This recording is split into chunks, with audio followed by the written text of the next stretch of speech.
Welcome to the academy. Hope so तुसी सारे candidates वधिया होवोगे तो अपने PS टैट सी टैट जो भी स्टेट टैट तुसी जिसके लिए प्रिपेयर कर रहे हो उसकी तैयारी वधिया कर रहे होंगे। अपनी जो सीरीज़ चल रही है जी उसके फिर आप अज कुछ MCQs नू डिस्कस करांगे, फिलोसफर नू डिस्कस करांगे। शुरुआत करते हैं आप अपने अज के लैक्चर की, जिहदे विच तुहाडा फर्स्ट क्वेश्चन है।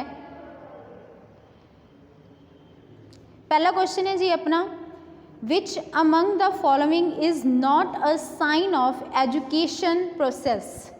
हेठ लिखिया विचों केड़ा कथन सिक्ख्या प्रक्रिया का लक्षण नहीं है। हुण ये तुहाडी गल हो रही है जी एजुकेशन प्रोसैस की, भी इन्हां विचों केड़ा कथन है जो एजुकेशन प्रोसैस दे विच की है तुहाडा शामिल नहीं है।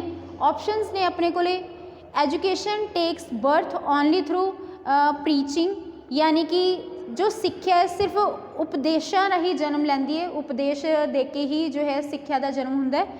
उसके बाद है तुहाडा ऑप्शन बी है, education is a continue process. सिक्ख्या एक निरंतर प्रक्रिया है। एजुकेशन एक अपना जो है कंटिन्यू प्रोसैस है। आप जीवन जिमें अपना विकास चलता रहता, तुहाडा विकास है जिमें जीवन पर्यंतर प्रक्रिया है, यानी कि लाइफ टाइम चलती है। तो उस तरीके दे नाल एजुकेशन भी तुहाडी की है, लर्निंग भी की है तुहाडी जो कि लाइफ टाइम चलती रहती है। जिन्ना चिकर इंसान जिंदा रहिंदा उन्ना टाइम उहदी लर्निंग, उहदी एजुकेशन कंटिन्यू रहिंदी है, जिवें कि उहदी डेवलपमेंट। ठीक है जी। सी ऑप्शन तुहाडी है, education is based on aims. सिक्ख्या उद्देश्य आधारित है। डी तुहाडी ऑप्शन है जी, education is a life long process. सिक्ख्या जो कि जीवन कालीन प्रक्रिया है। हुण इहदे विच ऑप्शन है तुहाडी भी केड़ा साइन एजुकेशन प्रोसैस का नहीं है। एजुकेशन प्रोसैस यानी कि वो प्रक्रिया तुहाडी सीखण दी प्रक्रिया, सिक्ख्या प्रक्रिया जो कि तुहानू जो कि जिस दे नाल द्वारा की होगी तुसी सीखोगे। ठीक है जी। तो हुण इहदे विचों केड़ी नहीं है, लक्षण केड़ा नहीं है इहदे विचों, तो इहदे विच तुहाडा राइट ऑप्शन है जी option number A, education takes birth only through preaching. भाव कि सिर्फ उद्देशा राही जन्म लैंदी है या उपदेशा राही जन्म लैंदी है। ये तुहाडी ऑप्शन है। पहली गल, जो भी तुसी क्वेश्चन नू सॉल्व करते हो तो इस चीज़ का ओनली वर्ड हो गया, नॉट वर्ड हो गया, इन्हां वर्ड्स नू ध्यान दे नाल पढ़ के क्वेश्चन अटैम्प्ट करने की कोशिश करिया करो। हुण यही तुहाडा है जिहदे विच सिर्फ अगर ये ओनली हटा दिता जाए तो यह भी तुहाडा पॉजिटिव सेंस के विच आंसर बन जाता है। ठीक है जी। बट ये सिर्फ ओनली करके की हो गया, इसका थोड़ा जिहा नैगेटिव इंपैक्ट जो है कि नैगेटिव सेंस के विच चला गया अपनी जिही ऑप्शन है। तो यदा तुहाडा राइट आंसर की बनेगा ऑप्शन नंबर ए। इस तो बाद नैक्सट क्वेश्चन है जी अपना,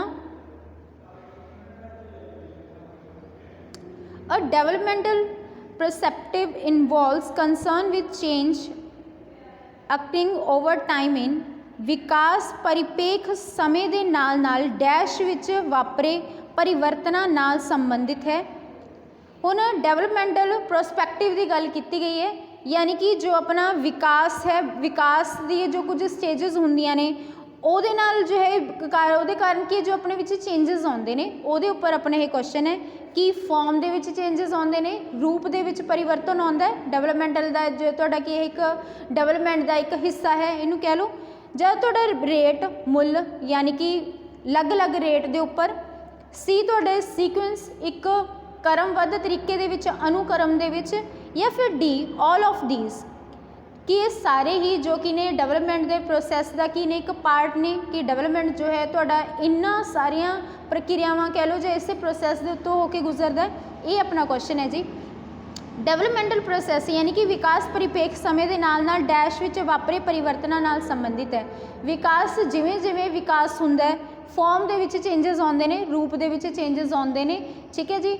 बच्चा पहला बिल्कुल छोटा होंदा है, हौली हौली की होंदा उसका विकास होंदा है। फिजिकली कह लो, मैंटली कह लो, जो तुहाडा है इमोशनली कह लो, हर एक आसपैक्ट दे विच की आउंदे ने चेंजेस आउंदे ने। फॉर्म चेंज होंदी है, यानी कि पहला जो छोटा जिहा बच्चा होंदा है वो काफ़ी फिर उसके बाद एक टाइम बाद की होंदा, जो कि एक जो होंदे एक जो कह लो रेट ਦੇ ਵਿੱਚ ਜਾਂ ਕਹਿ ਲਓ ਇੱਕ ਫਾਰਮ ਦੇ ਵਿੱਚ ਕੀ ਹੁੰਦਾ ਚੇਂजेस ਆਉਂਦੇ ਨੇ ਬੱਚੇ ਦਾ ਜੋ ਦਾ ਵਿਕਾਸ ਹੁੰਦਾ ਠੀਕ ਹੈ ਜੀ ਤਾਂ ਫਾਰਮ ਚੇਂਜ ਹੁੰਦੀ ਹੈ ਰੇਟ ਦਾ ਵੀ ਹੋਏਗਾ ਤੁਹਾਡਾ ਕਿਸੇ ਸਟੇਜ ਦੇ ਵਿੱਚ ਕੀ ਹੋਊਗਾ ਤੁਹਾਡਾ ਵਿਕਾਸ ਹੋਊਗਾ ਬੜੀ ਤੇਜ਼ੀ ਦੇ ਨਾਲ ਹੋਊਗਾ ਕਿਸੇ ਸਟੇਜ ਦੇ ਵਿੱਚ ਕਿਸੇ ਐਸਪੈਕਟ ਦਾ ਵਿਕਾਸ ਬੜੀ ਤੇਜ਼ੀ ਨਾਲ ਹੋਊਗਾ ਜਿਵੇਂ ਆਪਾਂ ਡਿਵੈਲਪਮੈਂਟ ਦੀ ਅਗਰ ਗੱਲ ਕਰੀਏ ਤਾਂ ਤੁਹਾਡਾ ਜਿਹੜਾ ਪਹਿਲੀ जो स्टेज है जिन्हों आप बोलते हैं इन्फेंट पीरियड यानी कि 0 तो 2 साल वाला पीरियड वो तुहाडा यह जिहा पीरियड है जिहदे विच फिजिकल ग्रोथ ज़्यादा होएगी उससे बाद जो सैकेंड फेज़ दे विच बच्चा एंटर करता है यानी कि तुहाडी नैक्सट स्टेज है जिहड़ी स्टेज है तुहाडी जिन्हों बोलते हैं अर्ली चाइल्डहुड 2 तो कह लो 6 साल का जिहड़ा टाइम पीरियड है उस टाइम पीरियड दे विच बच्चे का सोशलाइजेशन बड़ा तेज़ी के नाल हुंदा है बच्चे की लैंगुएज डेवलपमेंट बड़ी तेज़ी के नाल हुंदी है तो ये की होगा रेट चेंजेस आते रहते हैं पहली स्टेज के विच बच्चे की फिजिकल ग्रोथ ज़्यादा होगी सैकेंड स्टेज के विच बच्चे का सोशलाइजेशन कह लो लैंगुएज डेवलपमेंट कह लो वो चेंजेस आ गए ये यानी कि तुहाडा कि रेट के विच चेंजेस आते रहेंगे किसी विच तुहाडा कोई डेवलपमेंट है जो आस्पैक्ट ज़्यादा पीक के उत्ते जाऊगा तो कदे किते कोई हुण उस तरीके नाल जो तुहाडा फिजिकल डेवलपमेंट है उसके बाद सैकेंड जिहड़ी तुहाडी स्टेज आएगी ना जिथे की होगा बड़ा तेज़ी के नाल आऊगा वो स्टेज आऊगी तुहाडी अडोलसेंस पीरियड दे विच भी की होगा जी जिहड़ा बच्चे की फिजिकल चेंजेस वो बड़े तेज़ी के नाल आउणगे तो ये 2 स्टेजेस ने जिथे बच्चे के फिजिकल चेंजेस बड़े तेज़ी के नाल आउंदे बट जे तुहानूं कंपैरिजन करन नूं कहा जा रहा है भी किहड़ी स्टेज दे विच सब तो वध तेज़ी के नाल आएगा तो तुहाडी पहली ऑप्शन जिहड़ी है जिन्हों बोलते हैं इन्फेंट पीरियड के विच फिजिकल जो ग्रोथ है अपनी बड़ी तेज़ी के नाल हुंदी है ठीक है जी तो रेट दे विच भी चेंजेस आ गए किसी दे विच या इस तरीके दे नाल भी तुसीं कह सकते हो भी किसी का विकास हुंदा किसी की दर बड़ी तेज़ी के नाल हो रही हुंदी है तो किसी की स्लो हो रही है किसी का कॉग्निटिव बड़ी तेज़ी के नाल हो रहा होगा किसी का स्लो उहदे विच हो रहा होगा ठीक है जी तो इस तरीके नाल भी आपां इहनूं लै सकते हैं उसके बाद सीक्वेंस दे विच ही होणगीआं सारियां चीज़ां कोई ये नहीं होगा भी उल्ट फुलट हो जाऊगा एक क्रमबद्ध तरीके दे विच चलूगा जिमें बच्चा कह लो पहला सिर रुड़ना सीखता है फिर किते खड़ना सीखता है फिर चलना सीखता है फिर दौड़ना सीखता है तो एक फिक्स पैटर्न है हर एक चीज़ की तुहाडी एक पैटर्न दे विच चलेगी एक सीक्वेंस दे विच चलेगी ठीक है जी तो ये सारियां चीज़ां की ने तुहाडियां सारियां चीज़ां डेवलपमेंट प्रोसैस का की ने एक पार्ट ने तो इहदा तुहाडा राइट आंसर आएगा option number D all of these ये सारे ही तुहाडे की ने राइट ऑप्शनस ने इहदा आंसर आ गया जी अपना ऑप्शन नंबर डी इसके बाद नैक्सट क्वेश्चन वाल मूव करते हैं नैक्सट क्वेश्चन है जी तुहाडा who developed the concept of mental as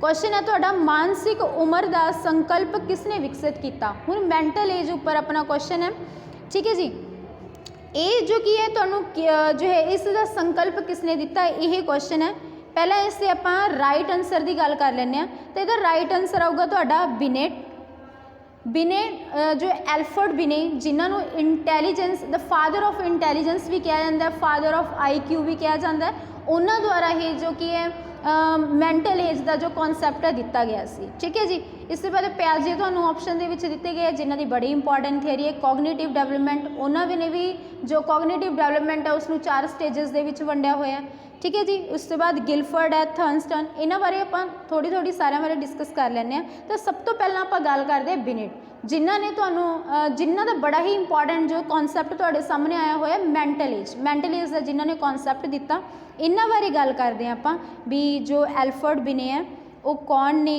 ठीक है जी एल्फर्ड बिने फ्रेंच साइकोलॉजिस्ट रहे ने फ्रेंच के साइकोलॉजिस्ट ने ये जिन्होंने फादर ऑफ IQ यानी कि फादर ऑफ इंटैलीजेंस भी कहा जाता है इन्हों बारे कुछ होर गल्लां भी ने अपने तुहाडे सामने अच्छा जी इन्होंने जो IQ प्रैक्टिकल टैसट है जो फर्स्ट इन्हों का IQ प्रैक्टिकल टैसट सी वो फ्रांस के विच आया सी ते 1904 के विच बड़ा ही फेमस टैसट है जिन्हों बोलिया जाता है बिनेट साइमन टैसट तो यही पहला टैसट है जिन्हों पेपर पेन टैसट भी तुसीं कह सकते हो पहला पेपर पेन टैसट ठीक है जी इन्होंने जो है कॉन्सैप्ट दिता मैंटल एज का कॉन्सैप्ट उन्हें मैंटल एज की है जी ਜਿਹੜਾ ਤੁਹਾਡਾ IQ ਦਾ जो ਫਾਰਮੂਲਾ है ਉਹਦੇ ਵਿੱਚ ਮੈਂਟਲ ਏਜ यूज़ ਹੁੰਦੀ है IQ ਦਾ अपना जो ਫਾਰਮੂਲਾ है IQ ਦਾ ਫਾਰਮੂਲਾ ਤੁਹਾਡਾ है IQ equal to mental age upon chronological age into 100 ये जो तुहाडा फॉर्मूला है जी ये है mental age upon chronological age into 100 ये है अपना इंटैलीजेंस का फॉर्मूला हुण इहदे विच जो तुहानूं MA गिवन है ये MA का कॉन्सैप्ट दिता गया जी एल्फ्रेड बिनेट द्वारा ठीक है जी हुण इस जो कि इन्होंने दिता 1904 दे विच तो अगर इस फॉर्मूले की तुहाडे तो पूछा जाए कि ये फॉर्मूला किन्ना द्वारा दिता गया, तो ये फॉर्मूला जो है IQ का फॉर्मूला है ये दिता गया, इसका कॉन्सैप्ट लैके आए सीगे विलियम स्टर्न। ठीक है जी। तो जो अगर पूछा जा रहा 1900 जोड़ा तुहाडा है इंटू 100 इनू रीफॉर्मूलेट किसने किया सी, तो रीफॉर्मूलेट किया गया सी टर्मन द्वारा। फॉर्मूला दे विच जो तुहाडा MA है इसका कॉन्सैप्ट लैके आए एल्फ्रेड बिने। IQ का जो तुहाडा फॉर्मूला है पूरा कॉन्सैप्ट है ये दिता जी स्टर्न विलियम ने। इसके बाद उन्होंने दिता सी 1912 दे विच। जे तुहानूं पूछा जा रहा है प्रॉपर इनू रीफॉर्मूलेट किने किया, तो रीफॉर्मूलेट किया गया टर्मन द्वारा 1916 ईस्वी दे विच। ते उस वक्त अपने पूरा फॉर्मूला तुहाडे सामने बन के आया सी IQ का। हुण इहदे विच MA है जो यानी कि मैंटल एज है ਇਹਦਾ जो है जी आपां नूं कॉन्सैप्ट दिता एल्फ्रेड बिने। इन्हां दी एक बड़ी ही इंपॉर्टेंट थियरी है जिसनूं कहा जाता सिंगल फैक्टर थियरी या फिर यूनीफैक्टर थियरी, भाव कि एक इंसान दे विच एक कॉमन सेंस कह लो, एक जनरल एबिलिटी होंदी है किसी भी प्रॉब्लम नूं सॉल्व करन दी। ठीक है जी। ये सी थोड़ा जिहा एल्फ्रेड बिने द्वारा। तो इसके बाद जो होर दो परसनैलिटी सी जिन्हां दा नाम आया सी गिलफर्ड। अगर गिलफर्ड की आप थोड़ी जी गल करिए तो गिलफर्ड जो कि एक अमेरिकन साइकोलॉजिस्ट जिन्हों का फुल नेम सी जी जॉय पॉल गिलफर्ड। इन्हों की भी एक बड़ी इंपॉर्टेंट थियरी है 3D model, 3D model of intelligence या फिर कह लो स्ट्रक्चर ऑफ इंटैलीजेंस। इसके बाद जो है थर्नस्टन की अगर आप गल करिए तो इन्हों का पूरा नाम है लुइस लियन थर्नस्टन, अमेरिकन साइकोलॉजिस्ट। बड़ी ही इंपॉर्टेंट थियरी है इन्हों की। ग्रुप फैक्टर थियरी जिन्होंने की है ये इंटैलीजेंस नूं 7 फैक्टर्स दे विच डिवाइड किया है, यानी कि इन्होंने 7 टाइप की इंटैलीजेंस की गल की हुई है। ठीक है जी। इसके बाद नैक्सट क्वेश्चन वाल मूव करते हैं। नैक्सट क्वेश्चन है जी अपना according to the principle of cephalocaudal tendencies of development the child first gain control over his या हर विकास के जो सेफेलोकॉर्डल रुझान सिद्धांत के अनुसार बच्चा सब तो पहला किस ते नियंत्रण जो है प्राप्त करता है। सेफेलोकॉर्डल तुहाडा जो फिजिकल डेवलपमेंट है उससे भी दो ही पार्ट्स ने, आप कह लो दो टाइप की होंगी है। एक तो सेफेलोकॉर्डल हो गया, एक तुहाडा हो गया प्रॉक्सीमोडिस्टल। सेफेलोकॉर्डल का मतलब की हुंदा जी जिहड़ा पहला बच्चे का जिहड़ा कंट्रोल हुंदा है जो, यानी कि कंट्रोल की अगर आप गल करिए सेफेलोकॉर्डल की तो ये चलता तुहाडा टॉप टू बॉटम। इहदा जो एक सीक्वेंस है यानी कि पहला बच्चे का जिहड़ा कंट्रोल होएगा अपने टॉप ते भाव हैड के उपर होएगा। पहला बच्चे का कंट्रोल हैड ते होएगा, हौली हौली हौली हौली की करेगा वो अपनी पूरी बॉडी के उपर कंट्रोल करना शुरू करेगा। यानी कि आप ये देखते भी हाँ कि बच्चा की हुंदा सब तो पहला हौली हौली की हुंदा पहला उसकी गर्दन ते कंट्रोल करना सीखता, फिर हौली हौली की उहदा जिहड़ा कंट्रोल हुंदा उसदी लैग्स तक आउंदा है, फिर जाके कि बच्चा 1.5-2 साल तक की अपने वो जो लैग्स के उपर कंट्रोल बनता फिर वो चलना शुरू करता है। तो तुहाडा जो एक कंट्रोल है सेफेलोकॉर्डल कंट्रोल बोलते हैं जिन्हों की। ठीक है जी। टॉप टू बॉटम जाता है तो पहला बच्चे का जो कंट्रोल होएगा वो अपने हैड उपर करना सीखता है। तो यदा राइट आंसर आएगा तो ऑप्शन नंबर सी हैड। अगर प्रॉक्सीमोडिस्टल की गल की जाती है तो वह कंट्रोल जोड़ा होंगे सेंटर टू पेरीफेरी चलता है, पहला अंदर कंट्रोल बनता हौली हौली वो कंट्रोल के बाहर बनना शुरू होंगे जी। इसके बाद नैक्सट क्वेश्चन वाल मूव करते हैं। अगला क्वेश्चन है अपना which of the following factor does not influence the child's development. इन्हां विचों किहड़ा जो फैक्टर है तुहाडा किहड़ा पक्ष है जो बच्चे के विकास को प्रभावित नहीं करता। हुण बच्चे के विकास को प्रभावित करने वाले कुछ तत्व होंगे हैं जिहदे विचों हैरिडिटी बड़ा इंपॉर्टेंट रोल प्ले करती है, इन्वायरमेंट करता है, बच्चे को किस तरीके का न्यूट्रिशन मिल रहा है।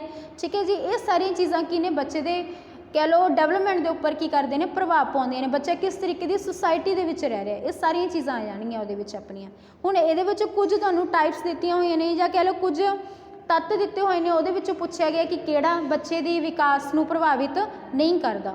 ऑप्शनस ने जी अपने को हैरिडिटी कि विरसा बच्चे की जो है विकास को प्रभावित करता है, बहुत इंपॉर्टेंट रोल प्ले करता है, तो ये तो तुहाडा आंसर आएगा ही आएगा। इसके बाद कल्चर भी बड़ा इंपॉर्टेंट रोल प्ले करता है, यानी कि कल्चर बच्चा किस तरीके की सोसाइटी के विच रह रहा है, किस तरीके का कल्चर है।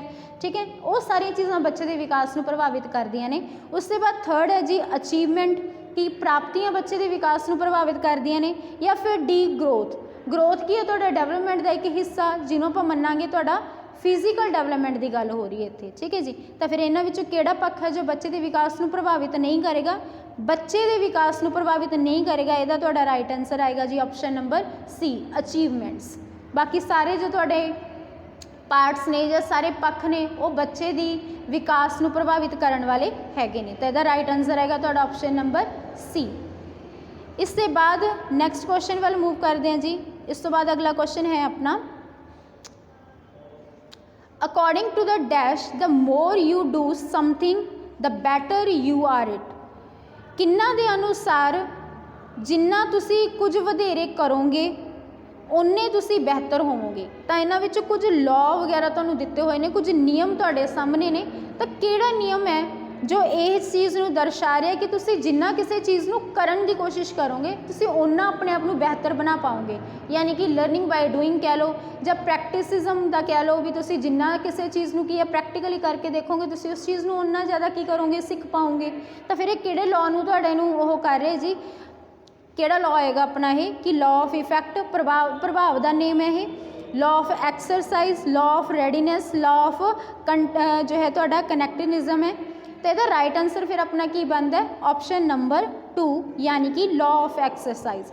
जिन्ना तुसी किसी चीज़ दे विच जाके उस चीज़ नूं करन दी कोशिश करोगे उन्ना तुसी की होंगे बेहतर होंगे। तो यदा राइट आंसर आएगा अपना लॉ ऑफ एक्सरसाइज। अगर लॉ ऑफ इफैक्ट की गल करिए यानी कि तुहाडा प्रभाव की पेगा, तुसी कोई चीज़ सीखी है हुण उस चीज़ का पॉजिटिव भी प्रभाव पै सकता है नैगेटिव भी पै सकता है। लॉ ऑफ रेडीनेस, ठीक है जी, लॉ ऑफ रेडीनेस तुहाडा की आ जाएगा यानी कि तुहाडा एटीट्यूड मैटर करेगा इत्थे। अगर तुसी किसी चीज़ नूं करन दी इच्छा रख रहे हो तो ओबवियसली तुसी करोगे उस चीज़ नूं कर सकते हो, ठीक है। तो ये चीज़ां ने लॉ ऑफ कनैक्टिनिज्म, ये कोई लॉ नहीं है तुहाडा, ठीक है। ये मेन तुहाडे 3 लॉ ने। इसके बाद नैक्सट क्वेश्चन है जी अपना,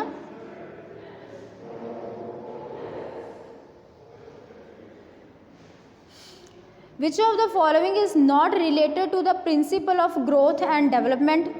इन्हां विचों किहड़ा जो तुहाडा है वाधे ते विकास के सिद्धांतां दे नाल संबंधित नहीं है। इत्थे तुहानूं ग्रोथ एंड डेवलपमेंट के कुछ प्रिंसीपल्स गिवन ने तो उहदे विच तुसीं दसना है कि किहड़ा इन्हां विचों रिलेटेड नहीं है।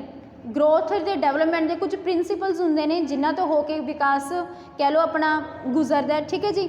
तो हुण इन्हां विचों किहड़ा तुहाडा कि नहीं है प्रिंसीपल, ये चीज़ है। ऑप्शनस ने जी अपने कोले प्रिंसीपल ऑफ कंटिन्यूटी निरंतरता का नेम, option B principle of integration समुच्चता का नेम, या फिर सी प्रिंसीपल ऑफ क्लासीफिकेशन वर्गीकरण का नेम, या फिर डी प्रिंसीपल ऑफ इंडिविजुअलिटी यानी कि व्यक्तिगतता का नेम। हुण तुहाडे जो डेवलपमेंट के ने कुछ आसपैक्ट्स ने कुछ प्रिंसीपल्स होंदे ने, इन्हां विचों पहला भी तुहाडा राइट आंसर है जी प्रिंसीपल ऑफ कंटिन्यूटी यानी कि निरंतरता का सिद्धांत है। जीवन प्रक्रिया जो तुहाडी ये प्रक्रिया है डेवलपमेंट की जो प्रक्रिया हो जीवन भर चलती है तो इनू निरंतरता का नेम कहांगे आपां। प्रिंसीपल ऑफ इंटीग्रेट यानी कि सारी चीज़ां की ने तुहाडे प्रिंसीपल्स ने एक दूजे दे नाल कह लो भी एक दूसरे नाल रिलेट करके चलते हैं। तो फिर सी तुहाडा है प्रिंसीपल ऑफ क्लासीफिकेशन वर्गीकरण का सिद्धांत, यही तुहाडा राइट ऑप्शन हैगा। इन्हां ने पूछा जी किहड़ा नहीं है तो तुहाडे इत्थे पहली गल दा राइट आंसर आएगी option number C principle of classification तुहाडा राइट आंसर आएगा। प्रिंसीपल ऑफ इंडिविजुअलिटी यानी कि हर एक का जो विकास होंदा है व्यक्तिगत हर एक व्यक्ति का विकास होंदा है अलग अलग कह लो फॉर्म दे विच या कह लो अलग अलग रेट दे विच होंदा है। किसी दी कोई तुहाडा जो है डेवलपमेंट का जो है पार्ट है कोई किसी का यानी कि किसी दी कॉग्निटिव डेवलपमेंट ज़्यादा तेज़ी दे नाल हो जाएगी, किसी दी फिजिकल ज़्यादा तेज़ी दे नाल होएगी, यानी कि सारिਆਂ दी जो रेट होएगी वो डिफरेंट होएगी। तो इत्थे तुहाडा राइट आंसर आएगा प्रिंसीपल ऑफ क्लासीफिकेशन। जो डेवलपमेंट है ਉਹਦੇ ਵਿੱਚ प्रिंसीपल ऑफ क्लासीफिकेशन नाम का कोई भी अपना जो है प्रिंसीपल नहीं है, ठीक है जी। तो right answer option number C. इससे बाद नेक्स्ट क्वेश्चन है जी अपना